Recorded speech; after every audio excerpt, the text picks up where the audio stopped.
Hello everyone, I'm Eric from Sports 365. Here with me once again is my colleague Alex. So, the Heat just finished playing the Hornets for the second time in back-to-back games. And thankfully the Heat beat the Hornets again, this time beating them 115 to 104 in Miami. This follows up another Heat win against the Hornets, which is 116-114 in Charlotte.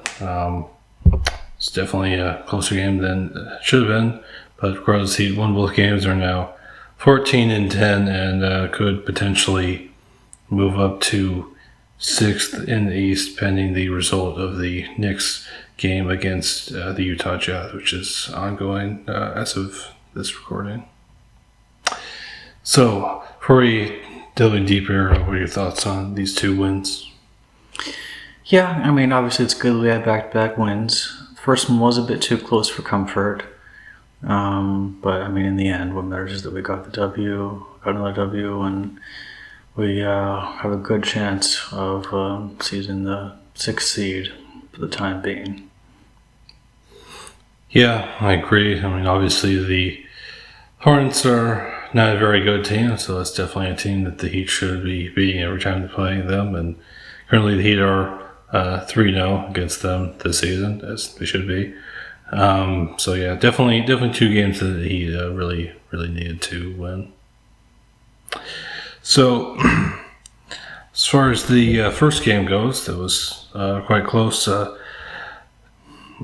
Butler had 23 points, 8 assists. Doug Robinson, 24 points, 7 rebounds, 4 assists. And Caleb Martin, who recently returned from injury, had 20 points in that game. And also in terms of the bench unit for that game, Kevin Love had 18 points, and Hawkins did have 18 points, although he did foul out of that game. Although I think some of the foul calls were a little questionable. So it was the second game. Doug Robinson played well again with 23 points in that one. Jimmy Butler had a good all-around game with 15 points, 10 assists, 6 rebounds. Lowry had 17 points in that second win. Hawkins also had 17 points and didn't get into foul trouble this time. Thomas Bryant had 11 points, and Jamal Cain had 14 points in that game. So a lot of contributors in both games. To be honest, especially in the second game, it was good to see that most of the Heat's bench players played well in that game, because the Heat's bench has honestly not really been that great this season.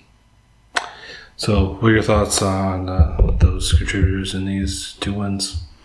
Yeah, I mean, we really spread the scoring around as we have been doing so far this season, which I think is probably a good thing. It's a mark of a pretty well-balanced team, or at least the starting five. I mean, the bench, as you mentioned, does need to be a bit deeper, but I've seen some encouraging signs. Duncan Robinson playing well, Hawkins continuing to play well.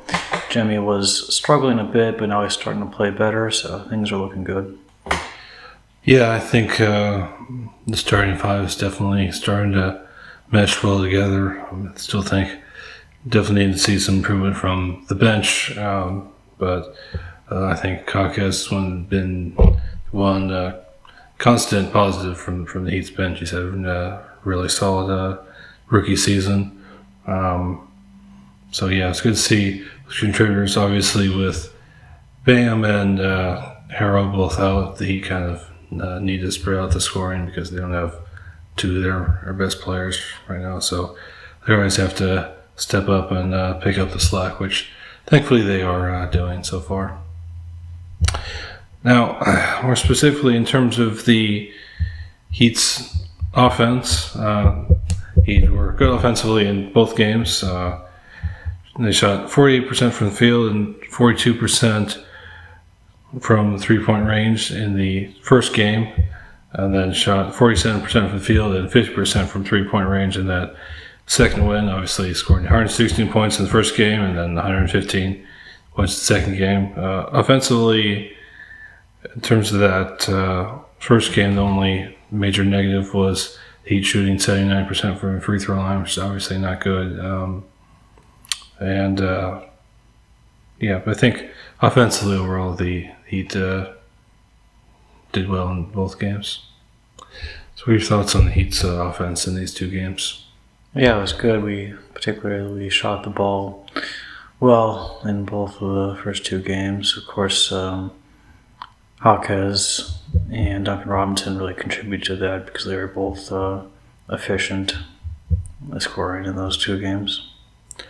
Yeah, I agree. And thankfully, Duncan Robinson has had a major bounce back season so far. Austin wasn't that great last season in general, but has been quite good in Harrow's absence. Thankfully, it does seem like Harrow's getting pretty close to coming back, which is certainly good news.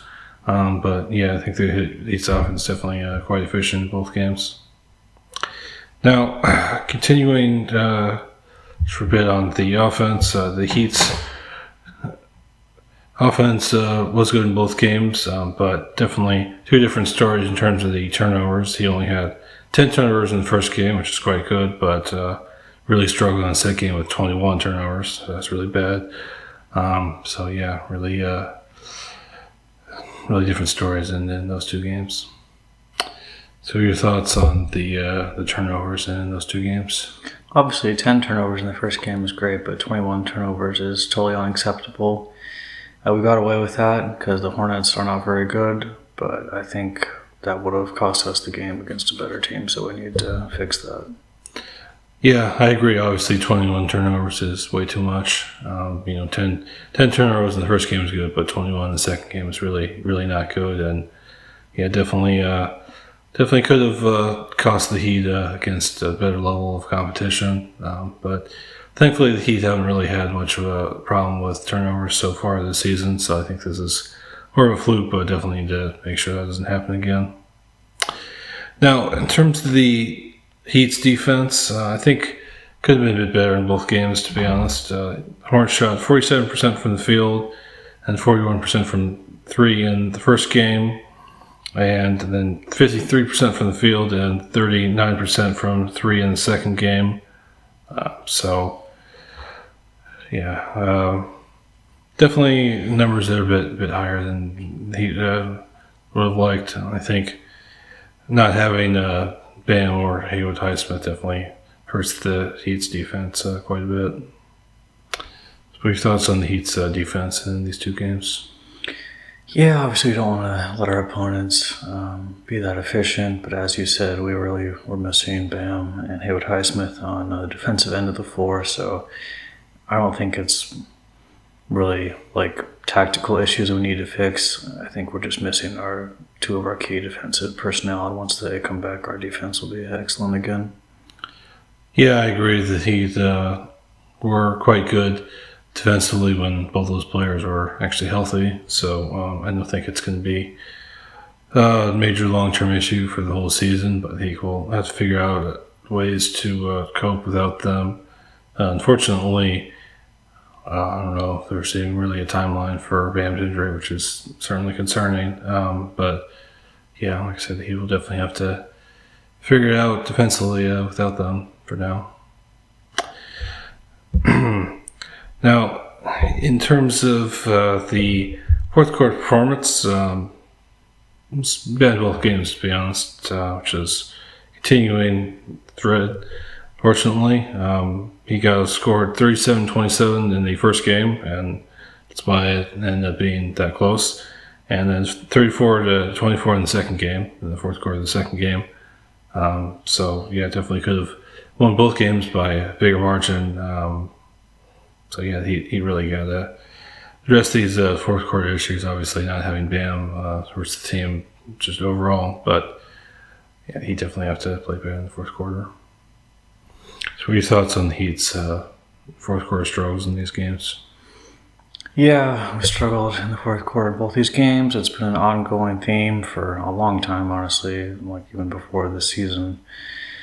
It's concerning that we still haven't really fixed that. So I think that needs to be one of Spoelstra's focuses as far as the issue that he needs to fix with the team.